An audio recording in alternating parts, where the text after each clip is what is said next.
Welcome to the Hardwood Hustle powered by PGC Basketball. We believe in the value of a coach. We're here to educate, empower, and encourage you to lead like never before.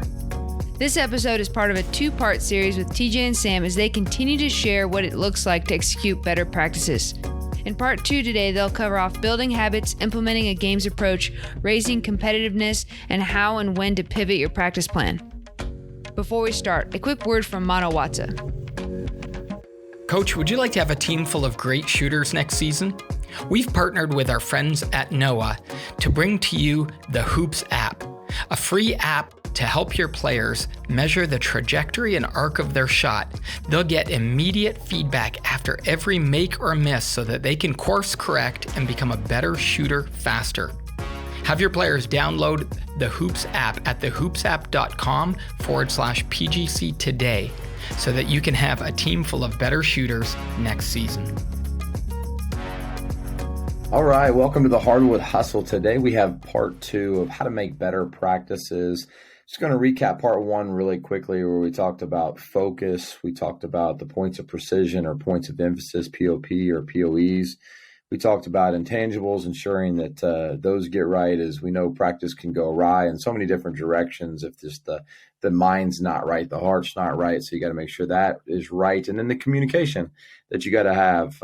There's multiple levels of communication and people that have to communicate. But like anything else, if communication breaks down, you're likely to have a breakdown in the relationship or breakdown in practice. So we got to make sure we're communicating well. And Sam, today we're going to jump into the second part of this, and we're going to talk about the next 4. And I'll go ahead and give you the next 4. So the next 4 of this, we've got to make sure that our habits, particularly precision, the way we do anything is the way we do everything. And we'll talk about that in a second. Number 6 is the ability to manipulate games. How do I give and take away? There's a lot of different names, I feel like, out there for this. The games approach. We call it weapon training a lot in our practice, but we'll talk about how to manipulate games to ensure that not only are they having fun, but they're learning, but you're also manipulating the games the proper way. And then the 7th thing is ensuring that there's a high level of competition in your practice and everything that you do. And number 8 is the ability to pivot in practice. Sometimes our best laid plans don't always go as we hoped, but I think good coaches have the ability to pivot throughout the course of a practice and make sure that every day counts. So, Sam, let's dive into those. Let's talk about the first one, habits, particularly, just things like precision, making sure that those habits, I know that I've heard you use it a lot, but the way you do anything is the way you do everything, which, I think basically what that's saying is just you want to have good habits, and habits are super important to build upon and make sure you're getting 1% better every day. A lot of these quotes that we've used before, but explain to us why is it so important to have good habits in practice?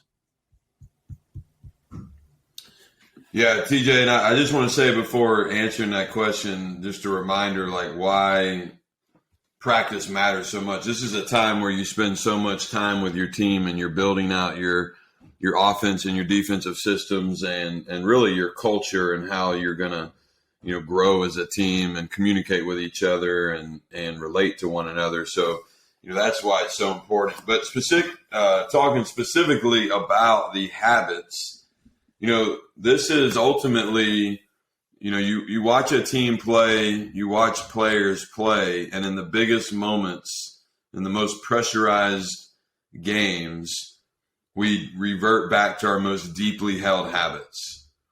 And that's a bit of a Navy SEAL mantra. It's something we say a lot at PGC as well. But in the most intense moments, in the most pressurized moments, we revert back to our most deeply held habits. And those habits are just something we do without thinking about. And so it's important as a coach to get really clear on what habits you want. And the habits on offense, when you catch the ball, like peeking at the rim.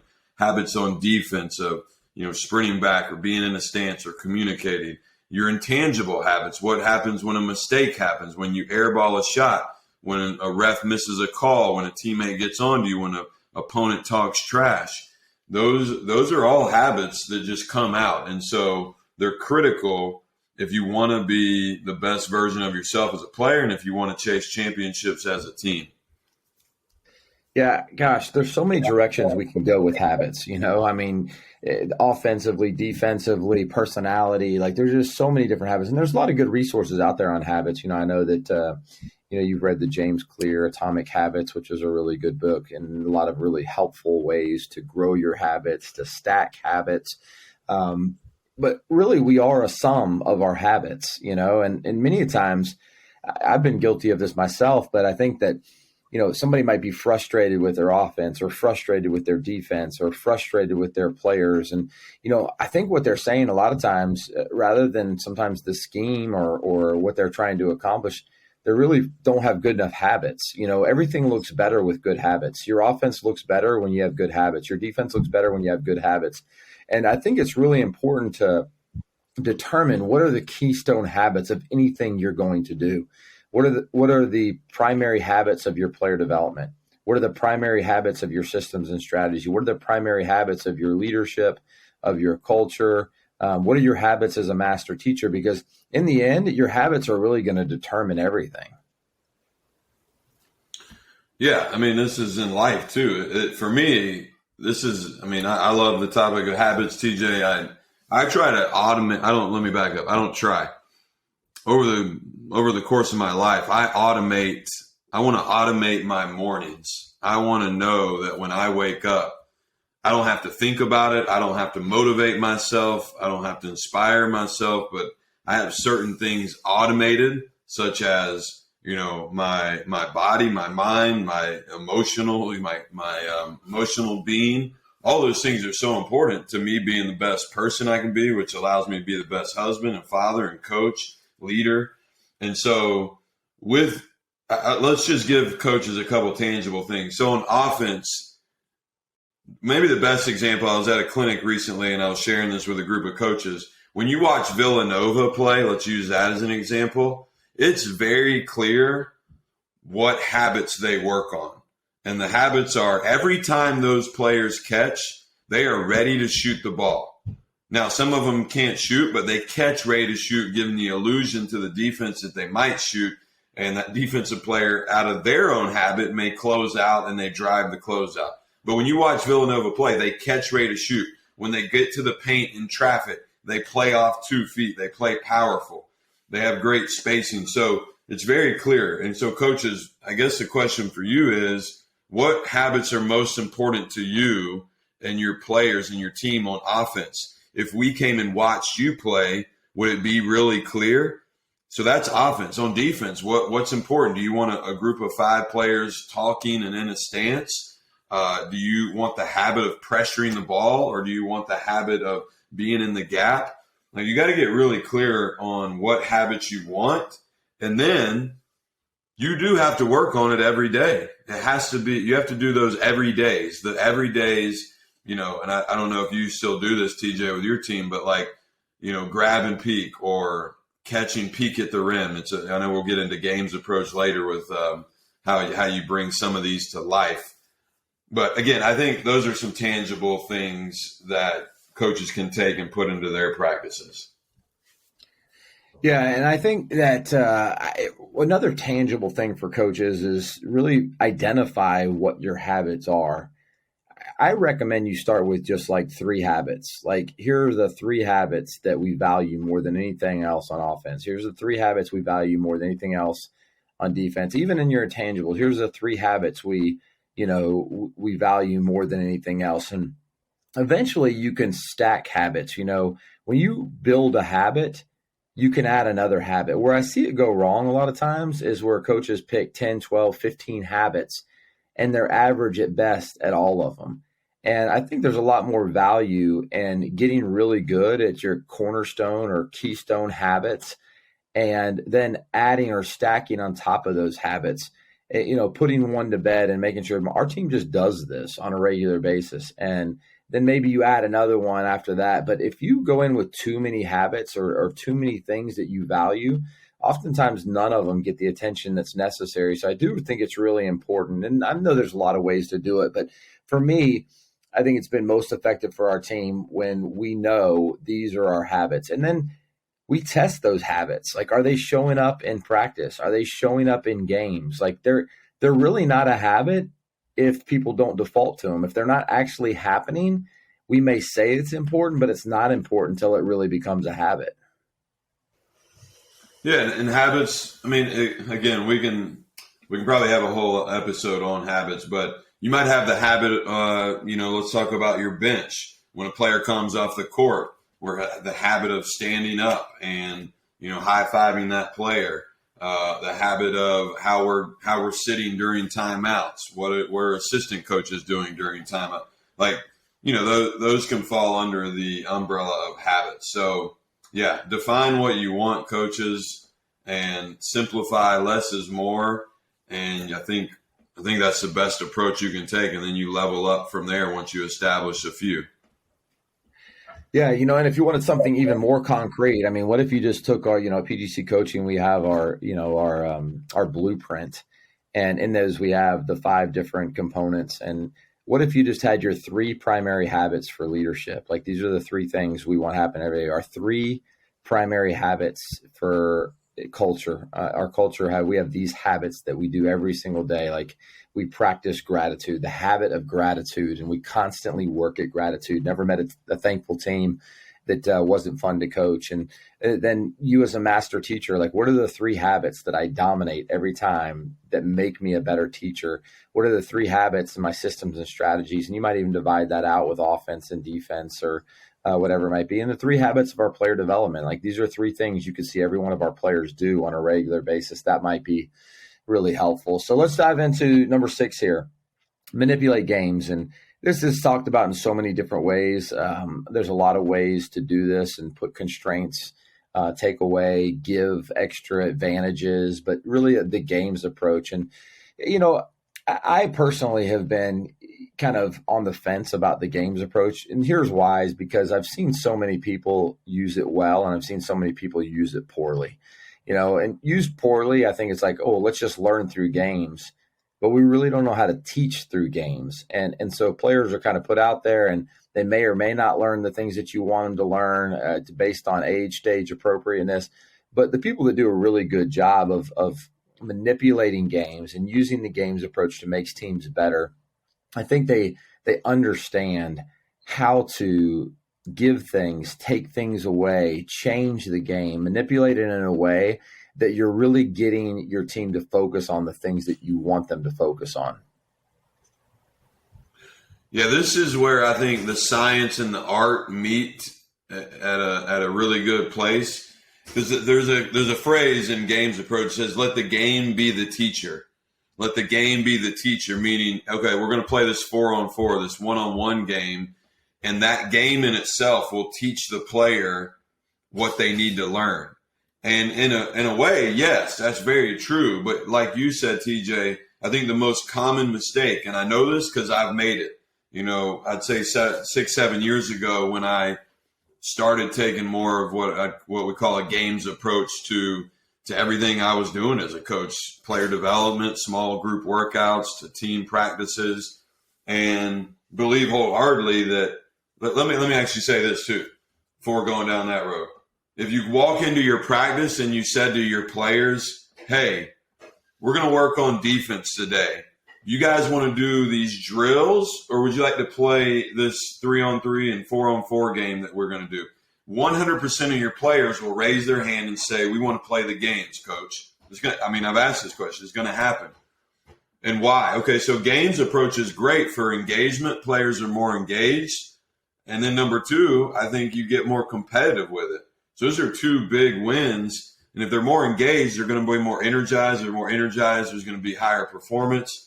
And so, but where the mistake is made and where I made it at one time was not the art of the coaching is, when a game's going on, either at the end of the game or in the middle of it, pointing out the things that are going on so players can see it. Assuming the player just feels it and experiences it and they're going to learn from it is just a mistake.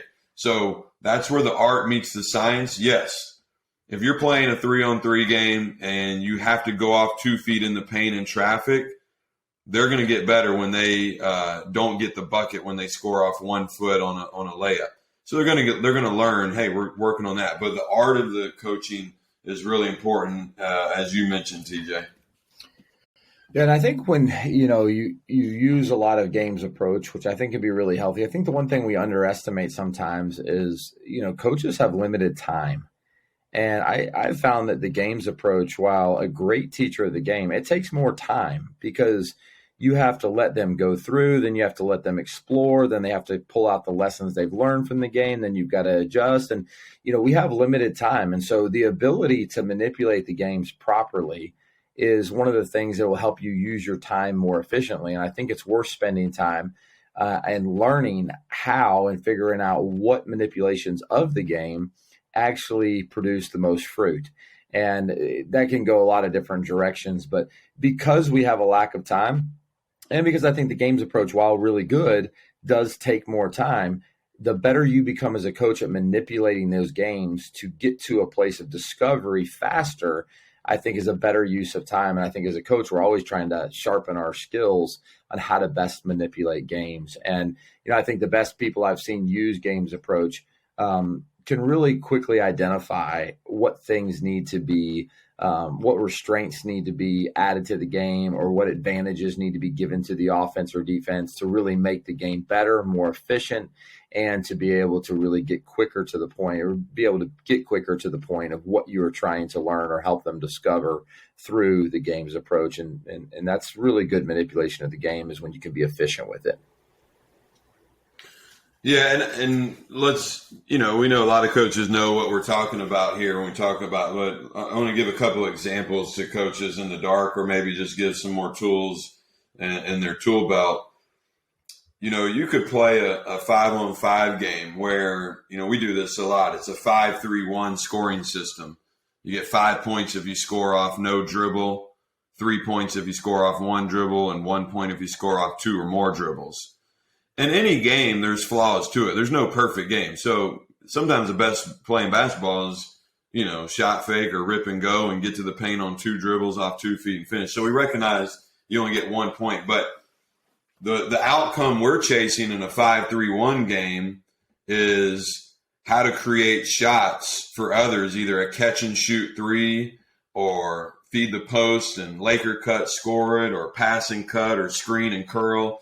So getting shots off the catch is the goal in that.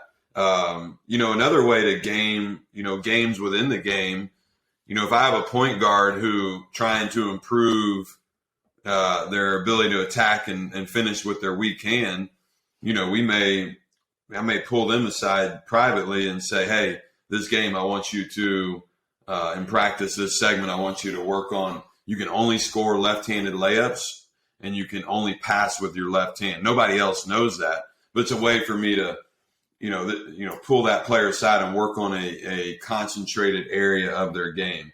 But coaches, you can get as creative as you want. I would caution you, if you do a games approach and you put constraints on it, not to put 14 constraints or even 4 constraints. Keep it at 1 or 2 starting out, and load in your constraints as you go. Another mistake is they put all these constraints and players can't even remember, wait, how many points do I get for that? Oh, what do I have to do here? And then you kind of lose the original focus of a games approach. Yeah, and I think that probably the one I use the most, super simple, but limiting the number of dribbles. The whole game changes when you go from 4 dribbles to 3 dribbles to 2 dribbles to 1 dribble to 0 dribbles. And, all of the games teach different things. But I think using your dribble as a weapon rather than something just to play with and explore with, I think is one of the most useful manipulations of a game that we use. And I think that's easy to change what you can get from the offense or the defense by limiting number of dribbles. All right, let's dive into the 7th one right here, which is competitiveness. How do we constantly make competitive practices, and marrying, teaching skills, skill development, all the things that we have to learn, but making sure practice stays highly competitive. And I think this is also an art here, is how do we make it competitive without making it fake? And I think there's ways to make practice competitive, whether it's within a drill by a certain number. More points for an offensive rebound can make the other team go to the offensive rebound, which makes you better defensively, which creates a little bit of competition between offense and defense. There's also ways to make practice more competitive within the whole of the practice. Let's say in today's practice, there's seven different games or drills that you're going to play, and it's blue versus white the entire day. And every time you win that particular drill, you get a point. And at the end of practice, somebody will have won, 7-0, 6-1, 5-2, 4-3, whatever it might be. And there's the long-term competitiveness of practice, that everything adds up to points. Competitiveness in stats, where individuals are statted or teams are statted based on certain things. You're competing to get the most loose balls. There's so many ways to make practice competitive. I do think it takes some organization, but the more organized you are, the easier I think it is to make more competitive environments. Sam, what are your thoughts on competitiveness in practice? I've spent a ton of time on this over the last 5-6 years, and to give a quick story, like about probably 5 years ago or 6 years ago, we would do end of the year surveys with our players, kind of official surveys they had to fill out, and also, just one-on-one, face-to-face. And we'd ask them, hey, coming out of your experience in our program, what are 3 or 4 things that you feel like you got significantly better? And you heard some good things, like, I learned how to be a better leader. I learned how to shoot the ball better. I learned how to communicate on defense. Some things you'd want to hear from your players who we'd work with for 3 months. One thing, but then I would get these calls, TJ, from, a high school kid in the season who said, get the text or the call, say, Coach, I'm frustrated. I'm the sixth man. I don't understand why, Coach doesn't play me more. And my question was always, the very first question I asked the player was, are you competing at your highest level in practice? And if the answer is no, then all bets are off. Meaning, until you compete at your very greatest level, like we got to do that before we even talk about playing time. And so I made a switch and a concentrated, intentional behind is start making practices more competitive, having winners and losers. Lisa and I think had a few nice discussions over the years about this, but and I started studying Anson Dorrance, who's the women's soccer coach in North Carolina, who learned under Dean Smith, and Dean Smith charted everything in practice, like you said. And so how do you build better leaders? You put them in positions to be a leader, to lead.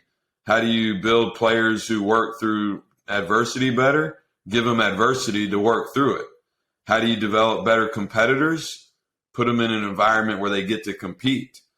And now how we bring that to life is, I think we can dive into that. But any thoughts on what I just shared on that before going into some tangible ways? Yeah, I think that really, there might be more, but the first thing that came to mind in breaking up the competition, I think there's different levels. One, compete against yourself. And so how do you compete against yourself? I think stats and charting things is one way to compete against yourself. Shoot a higher percentage, get more loose balls, turn the ball over less. So I think that's one type of competition you can create. A second type of competition that you can create is whatever the focus is, whatever the drill is. If it's a shooting drill, make a certain number. If it's a competitive drill, play to a certain number, whatever. How do I make each drill competitive? So compete against myself, each individual drill competitive, and 3, the overall practice having winners and losers. So, the practice kind of reflecting the game. Somebody's going to win practice today. And so I think if you think that's just an easy way to break up competition, compete against self, compete within the drill, compete the overall practice. And for coaches, that might be a way to organize your competition and making sure, 1, 2, or even all 3 of those things are happening every day in practice. Yeah, exactly. I mean, that's the approach that we've taken. And I think like we gotta give players the why behind it too. And them knowing why competing matters so much. And there is a difference in playing hard and competing. And a lot of players think they're playing hard, and they might be. And it's even hard. If you ask a coach, hey, how do you define competing? A lot of coaches have a hard time, articulating it. And I've spent a lot of time on it. And I have, it is hard to articulate. One of the best ways I can say it is if there's a loose ball and TJ, you and I are going after the loose ball and I dive on the floor, I sprint, I dive on the floor. I'm playing hard, but you dive on the floor and you get the ball. Like you competed. I played hard, but there's a level up in competing and getting players to understand that. Show them film clips, show them, players on TV that do it at a high level and what it looks like. And competing to me has got to be a core value in any program. It's got to be a core value in your practices if you want to get out the best. And so I also say it like this. If we're in practice playing one-on-one, I'm being a great teammate, TJ, if I compete at my highest level. If I can beat you 11-0, I need to beat you 11-0. You know why? That's being a great teammate, because that's going to elevate your level of competitiveness. If it doesn't, you'll continue to get beat 11-0, and you got to make a decision about your level of commitment to competing and to our team. So I think that is so important, like for coaches to articulate the why. And it's something I hope this is true what I'm saying. I think I talk about it every single day. I think I talk about it before practice, during practice, after practice, before games. Now there's a whole thing we can get into about how you create a healthy competition where you don't pit player against player. Now that's an important thing that sometimes I think coaches do. And by the way, let's talk about what competing is not, because a lot of players, this might be one that coaches want to play in front of their teams, but this is what players think competing is: dunking on a guy and flexing, hitting a three and doing three fingers to your head, making a play and beating your chest, and it's all about you. Like, no, that's just you showing bravado. That doesn't mean you're a competitor. It's like some people say Russell Westbrook, man, he's a competitor. Why? Because he dunked on somebody and mean mugged him? Well, I just watched him run back on defense and not give any effort. That's not competing. No, that's just you flexing on somebody. That does not make you a competitor. So I think players get mixed messages of being a dog. A lot of coaches use this dog stuff. And be a dog, but like we're not defining it well, and we're giving players the wrong blueprint or the wrong model of what a real competitor is. You know what a real competitor is too? Is somebody that shows up to practice 30 minutes early and puts in extra work. A real competitor is their coach calling them over, them hustling over and looking the coach in the eye and taking the feedback because they want to be better. That's a competitor. So I don't know. I could keep going. I get fired up about this, but I think that's important that we define it the right way for players. Yeah, my dad always used to say that if you want to see how competitive somebody is, watch them run back on defense. And it's just a really good gauge. And if you want to see how selfless somebody is, watch them run back on defense.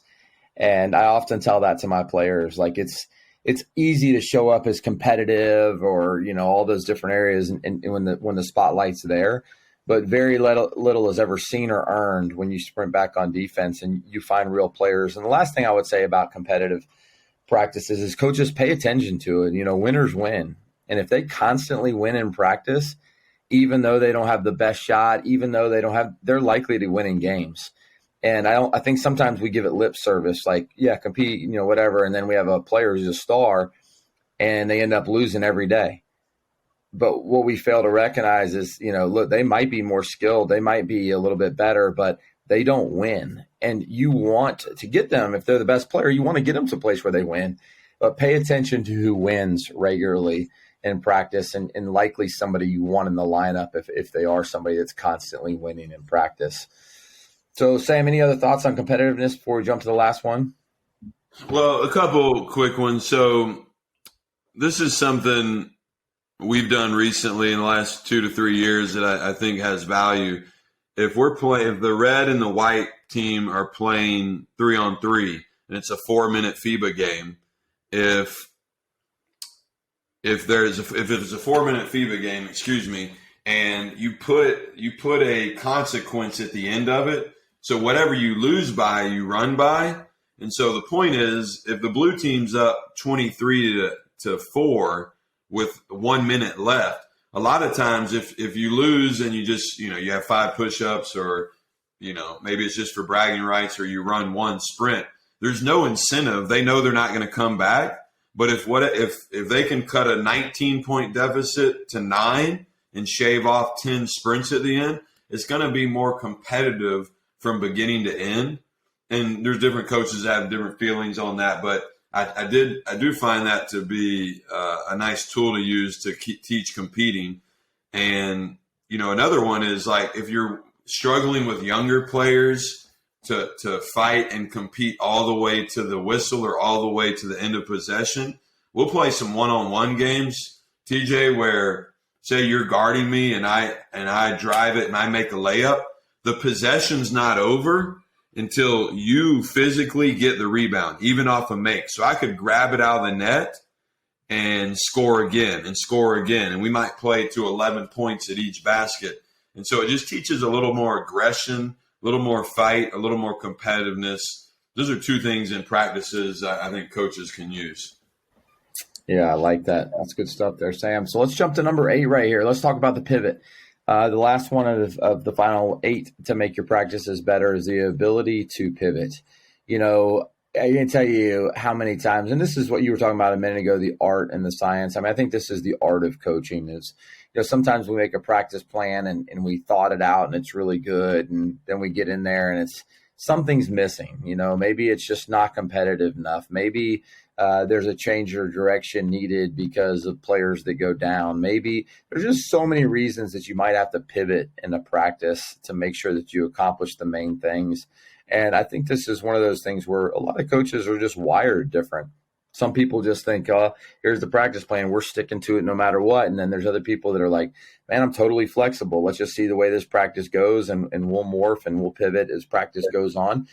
But I think either one can be a little bit dangerous. And I think really just making reads about good times to pivot in practice and to recognize, man, my team might need a little bit of this, and just identifying a couple of places that, I might pivot our practices. I might have under or overestimated how we're feeling, like our legs are tired. We've been going pretty hard, like the energy's dropping. And, one of the things is like the energy's dropping in practice. Sometimes we can just say, well, it's the player's fault. There's not good energy. There's not whatever, but there's a reality to it. Basketball season is long and there are times when energy can get lower. And what do you do to bring the energy back? Because again, one of the most important pivots for me is like, I always want to make sure our work is quality work. I want to make sure we are getting better. And a lot of my pivots happen when I feel like we're going through the motions. And that could be because we've done it too long. We've done it too many times. They're too tired. Maybe the pivot is to do something that energizes them because they're lacking energy. And I got to pivot to make sure that we pick up their energy. But I think paying attention to that and being able to be flexible enough to make changes and to pivot to make your practice better, because you want every minute to count when you're there with your team. Yeah. 2 quick thoughts is there is a challenge in a practice, TJ, and maybe you can speak to it, is there's sometimes maybe there's a low in energy or focus, and the right thing is to pivot as a coach. But what about the times when the focus energy aren't there and we're working on how to defend ball screens, and you as a coach need to double down and say, hey, we're going to get this thing right, and we're not pivoting out of this. We're going to continue on this path and keep working, because there is that time too. And that's the art of leadership and reading the room and seeing what your team needs. But sometimes as coaches, we bend a little too much and we bail on something. So I'll stop there. What are your thoughts on that? Yeah. I liken it to like parenting, right? Like, some people are just wired a particular way. Let's just say that you're parenting your kids and like, they're going to do this no matter what, because I said so, like you can go into a practice bullheaded like that. And sometimes it is the right thing. You just have to do hard things and you have to fight through things and you have to get right. But then there's other times when, look, I might need to take a softer approach to this. I might need to have a conversation around this. I might need to pull back a little on this. Same thing when you're parenting your child. Like if your only approach is to be bullheaded and make sure they do everything all the time, look, there's consequences in the long run to that. And opposite of that, if you're always just flexible and every time it doesn't feel good, then, well, that's okay. We'll just quit. We'll just give this up. There's consequences to that too. And, you know, in my experience, both in parenting and in coaching or practice, like both and, like there are times when you just need to go through it because you need to go through it and you need to push through it and you need to learn the lesson of sucking it up and whatever. And there's also times when going with that approach is actually not the right approach. And, you know, I think that goes back to reading the room a lot and reading, like, man, one of the common things that I might see with our team as a pivot is to shorten something. This is just getting too long. We're going on for, you know, a period of time. And I might just need to say, we just need to end this here. Maybe it was my fault. Maybe the teaching wasn't clear. And we spent way longer on this thing and something else is going to get cut out of practice and be sacrificed because of this. And maybe I just need to pivot and say, you know, I know we allotted 15 minutes. We're 6 minutes in. This isn't going well. I'm going to end it right here and put our focus somewhere else and readjust and do it tomorrow. That's another type of pivot. It doesn't just have to be a pivot based on emotions of your players. There's a lot of reasons to have to pivot, you know, during the course of practice. Yeah, another way to go about it, coaches who are listening, is talk to your players. You know, oftentimes I go to our best player or play a couple players who are in the best shape, which, by the way, is often one and the same because they work the hardest. But I go to them maybe during a practice, beginning of practice, at any point, even before practice, and just gauge where they're at. Hey, how do you think the team's doing? How do you think the guys are doing? Anything that you think we need more work on? You know, you're coming off a game or a weekend of games. And so asking your players, and again, you got to know your players. I'm not, you know, you got to know which players to ask and do they have a good pulse on it and what's their maturity level. I don't know that you always, if you're coaching fifth graders, you know, that are going to have a great gauge, but yeah, ask your players, and, you know, this is critical. Sometimes the best decision you can make in practice is to stop it early. You're having a great practice and you're an hour in and things are flowing and just go ahead and stop it. Keep them hungry for the next one. And that's a good one. Yeah, that's a good one because a lot of times, you know, look, we put in the work and we got done what we needed to get done. And I think it's much like us, like you go to the office and nobody likes being there from 9 to 5 just because they have to be there from 9 to 5, right? If you went in there and you had a phenomenal day of production and you're done at 3, why not be done? You know, because there are going to be days when the clock hits 5 and you're not done and you have to stay till 6. And I think both of those things, you know, can happen. And the pivot, again, I just want to reiterate, it's not always because of the way players feel. I think there's been times when we created a new drill based on something we're not doing well as a team. And we go into that drill and we realize this is a phenomenal drill.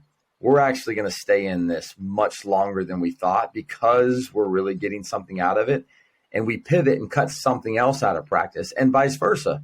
We've created a drill, gone in thinking it would really help our team. Halfway through the drill, we realize this wasn't created well. We're not actually getting what we thought out of this, and we cut it off short. And so some of it's just practice design and being able to pivot out of things. If you're one of those coaches that tries new things like I do, I try new things a lot. And sometimes it leads me to pivoting to staying with it longer. Sometimes it leads to staying with it shorter because it's not that good. And so, again, a multitude of reasons that you might have to pivot over the course of practice. And I think you have to have some level of flexibility. You know, hopefully your plan's really good and you've done your work beforehand, but there are going to be times when you do need to pivot, whether it's because of the players, because of your own practice planning, because of numerous things that could happen over the course of practice. And so you've got to be able to do that as well. Cut it short, perhaps go a little bit longer, whatever you need to do to make sure that your team gets where they need to get. So, hey, Sam, I hope that this was helpful for coaches. You know, we just 8 things that we think are, important to make better practices. And there's a lot more things, but we just kind of landed on these 8 because we probably had good results when these things have been done well, and bad results when these things haven't been done well. And so we think if you can do these things, you're going to make better practices. So really appreciate you unpacking all of that for us, Sam, being able to bounce ideas back and forth that might be able to help coaches. Coaches, we'd love to hear what you think.